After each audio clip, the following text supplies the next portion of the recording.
de la palabra el asambleísta por Pichincha, Pavel Muñoz. Más importante y más sensible en lo que va de esta Asamblea Nacional.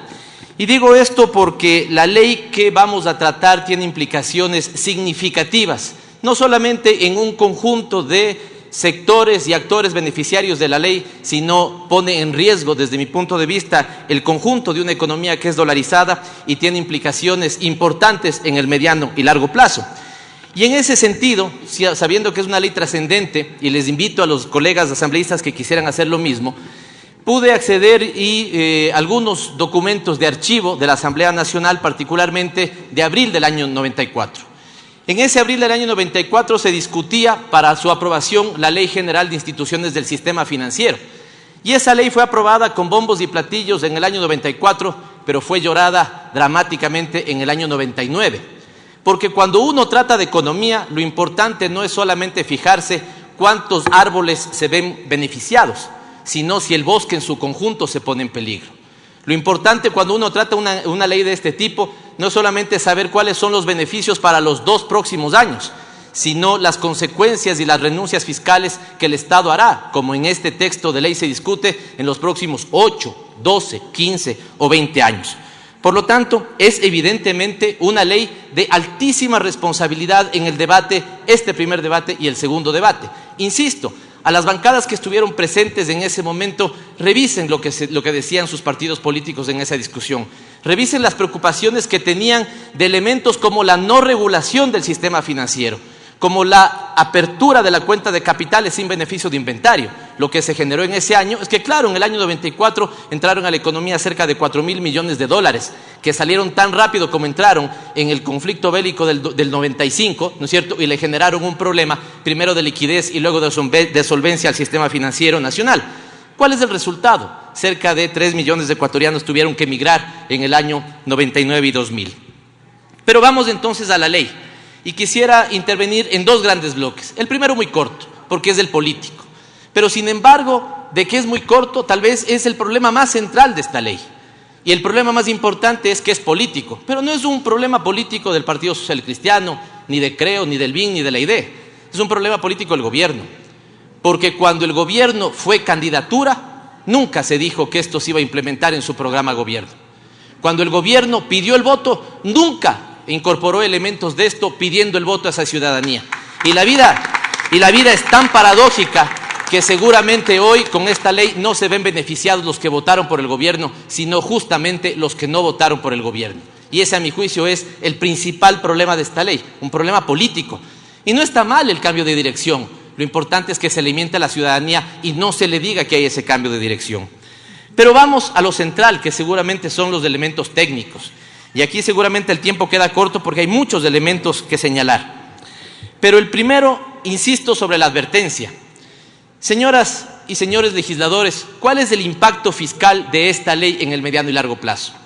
Y para que podamos respondernos esa pregunta, algunos legisladores ya los decían, me alegra que este sea una preocupación, deberíamos saber cuál es el informe de sostenibilidad que el ente rector de las finanzas públicas y de la economía nacional ha hecho sobre esta iniciativa legal.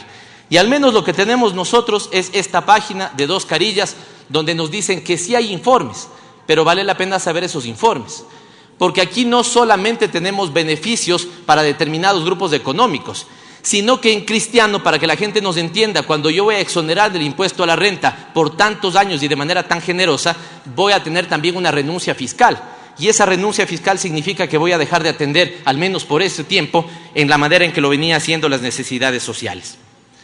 Este proyecto de ley tiene conceptos que en sí mismos no son malos. Las remisiones, los incentivos se pueden utilizar. Las remisiones y los incentivos lo puede utilizar cualquier sistema económico en determinados momentos. La pregunta es, ¿cuál es el mejor momento para otorgar esas remisiones? ¿Cuál es el mejor momento y la mejor forma de otorgar esos incentivos? Nuevamente voy a esta lógica que es perversa a veces en el discurso. Lo que es para los pobres le llamamos subsidio, lo que es para los ricos le llamamos incentivo. Y aquí estamos hablando de incentivos muy generosos. Pero en el caso de remisiones, que es una cosa que me preocupa, en el caso de remisiones, la gran pregunta es el impacto fiscal de esas remisiones. ¿A quiénes benefician esas remisiones? ¿Y por qué se incorporan aquí en remisiones temas como los temas de tránsito, los temas de los impuestos ya percibidos, que constituye un delito en el COIP, porque cuando una empresa recibe y percibe o descuenta, ¿no es cierto?, un impuesto, lo tiene que transferir a la autoridad tributaria. Si no lo hace, se constituye en un delito, pero sin embargo eso está entrando en la remisión. Este gobierno, no otro, este gobierno hace meses atrás denunció una defraudación al fisco cercana a los 4.000 millones de dólares en aduanas. Hoy entran en remisión. Entonces son cosas que de alguna u otra manera no se entiende. En el año 2015 ya tuvimos una remisión. Pero ¿cuál era el contexto? Economía que tenía una previsión de decrecimiento y un barril de petróleo de $20. En este momento tenemos una economía que creció al 3% el año anterior y que la previsión más pesimista, que es la del Banco Mundial, es que crecería al 2,5% este año. El FMI dice al 2,7% y el Banco Central dice al 3%. Y el petróleo ha superado la barrera de los $70 el precio por cada barril. ¿Cabe entonces remisiones de ese tipo? ¿Cabe entonces remisiones en tránsito? ¿Cabe remisiones en el tema de la seguridad social? Seguramente no, presidente, y nuestro planteamiento, yo he mandado de manera oficial a la comisión respectiva, es que eso se elimine. Y cuando advierto el tema de la seguridad social, advierto los temas laborales y de los trabajadores. Lean con atención la disposición tercera, la disposición general tercera. En época mundialista es un golazo para determinadas empresas, porque es linda la cosa. Yo me acojo a una remisión sobre la base de lo que el Estado determina, pero el momento que quiero pagar las utilidades vale ya no lo que el Estado dice, sino lo que la empresa dice. Pero pongamos a esto datos, y un dato concreto de una empresa del sector petrolero, no voy a decir el nombre, son temas que incluso permanecen en litigios.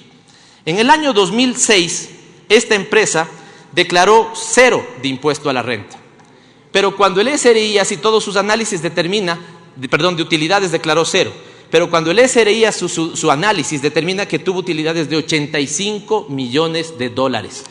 Entre 0 y $85 millones, señores y señores, hay un mundo en diferencia. Y por lo tanto el Estado entra en litigio y le dice: usted tiene que pagar esto. Y ahora lo que dice esta ley es que si queremos una remisión, entonces la empresa se ve favorecida de esto. ¿Cuánto tenía que haber pagado entonces esa empresa en el año 2006 por utilidades a sus trabajadores? $12 millones. Y con esta ley esos $12 millones ya no se paga, porque la disposición tercera dice: en las remisiones si acoges lo que dice el Estado, en el pago de utilidades ya no. Esto es con números lo que estamos discutiendo. En el caso de lo más dramático, a mi juicio, de esta ley son las reglas macrofiscales. Un gobierno tiene todo el legítimo derecho de no utilizar determinados instrumentos de política pública, pero quiero poner este ejemplo, puede ser muy casero. Los diestros ocupan su mano derecha pero no se amputan la mano izquierda, o los zurdos ocupan la izquierda pero no se cortan la mano derecha. Y aquí no tiene ningún sentido que la Asamblea Nacional elimine de aquí para el futuro elementos que, si es que este gobierno no los quiere utilizar, mañana, pasado, en el futuro, tal vez la economía ecuatoriana los necesita. Asumir los dogmas como el déficit cero significa entonces llevar a cero la inversión pública. Y cuidado, asambleístas, nos confundimos, no vivimos en Suiza. Todavía tenemos grandes necesidades en el campo. El asambleísta Franco Romero lo decía, en el sector rural. Todavía no tenemos a los niños con todo el desarrollo infantil que deberían tener. Y entonces tenemos evidentemente un problema. Asumir que no haya la posibilidad de que entre las instituciones públicas se renueven sus contratos significa decirles que hay que salir a buscar cerca de $18.000 millones en deuda externa. ¿Y ya no estamos pasados? Y entonces, ¿qué va a pasar con la deuda? Porque aquí no es del todo claro lo que están diciendo. Qué bien lo decían. Ya han habido cerca de 3, 4 cifras sobre deuda y esto no clarifica. Y para cerrar, porque sé que el tiempo se me acaba, algunas pistas nada más. Lean con atención el artículo 37. ¿Estamos seguros de lo que está diciendo ese artículo sobre la renuncia y el cambio de los contratos petroleros?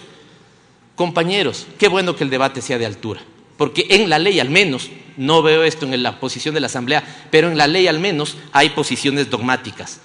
Déficit cero puede también significar un frenazo increíble de una economía dolarizada. Seguridad jurídica, bueno, pero primero la gente, después los trabajadores y después el capital.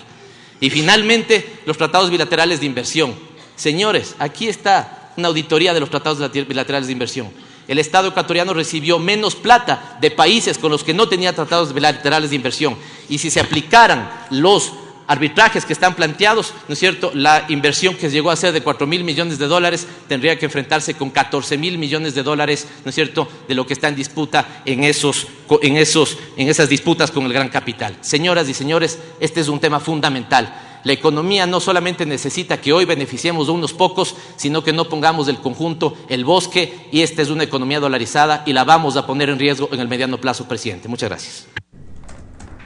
A usted, señor